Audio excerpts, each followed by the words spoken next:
According to the Consumer Fraud Report, these are the top scams at the moment that you should be aware of. These are also known as social engineering attacks. Social engineering is a term used in the security industry to refer to attacks that center on weaknesses in the human being. So the first is this one, which is internet merchant scams. You can see here, you purchase something online, but it is either never delivered, or it is not what it claimed it was, or it's simply defective. Very common, the most common. Phishing and spoofed emails, we have discussed these already. Emails and messages that pretend to be from a company, organization, government agency, or something like that, trying to get you to perform an action, click on a link, and provide personal details or download a file, and the file turns out to be malware. That's top on the list of social engineering attacks, attempted fraud, attempted cons. And then you have fake prizes, sweepstakes, free gifts, lottery scams. You receive an email claiming you have won a prize, lottery or gift, and you only have to pay a small fee to claim it or cover handling costs. No genuine lottery asks for money to pay fees or notifies its winners via email. Paying upfront fees for anything is a sign that something is wrong. This is a classic scam, and it's called the advance fee fraud.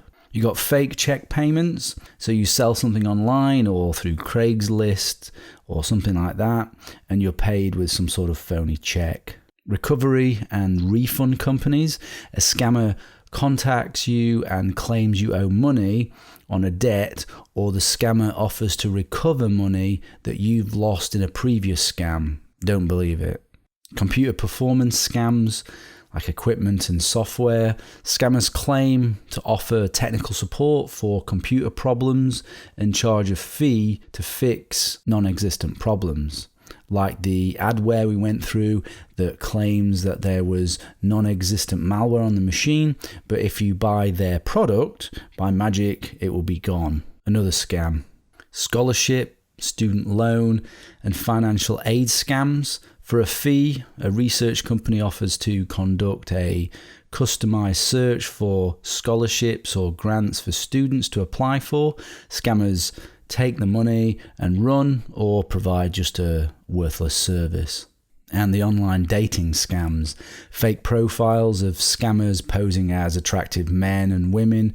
They then claim they need money to help in an emergency, typically when they claim to be out of the country or on a business trip. I mean, I know at least one person that this has happened to personally, and they fell for it. In fact, I think I know two people that have fallen for this trick, and they were actually both women. Facebook fake friend scam. Did you ever get a friend request from Facebook from someone that you already thought that you had friended? If you hit accept, you may have friended a scammer. Con artist nurtures a relationship online, builds trust, and tries to then convince you to send them money because they're a victim of some sort of crisis. eBay and auction seller scams. Scammers posing as buyers convince sellers into shipping goods prior to receiving payment. Usually the fake buyer claims it's an emergency, like a child's birthday, and asks the seller to ship the same day. The seller receives an email that appears as though it came from PayPal or whoever the payment company is for the payment, but emails like that are easy for the scammer to fake. You should always check with your payment company on their website to make sure that the payment is actually there. My mother actually had a couple of people contact her when she tried to sell something on a local listing site, but because she is well wise to these sorts of scams because of me, she told them where to go. But she said she could see how people could be easily fooled, and that they were really pushy and aggressive to get her to send the goods before payment. They were somewhere not in the country where the item was being sold, which is always a warning sign. They also ask for lots of personal information up front. Don't give it. They'll try to use this information. Don't even provide your full name. Just your first name is fine, or even a fake name. A great website for keeping up to date with the latest scams is this one, the Consumer Fraud Reporting website.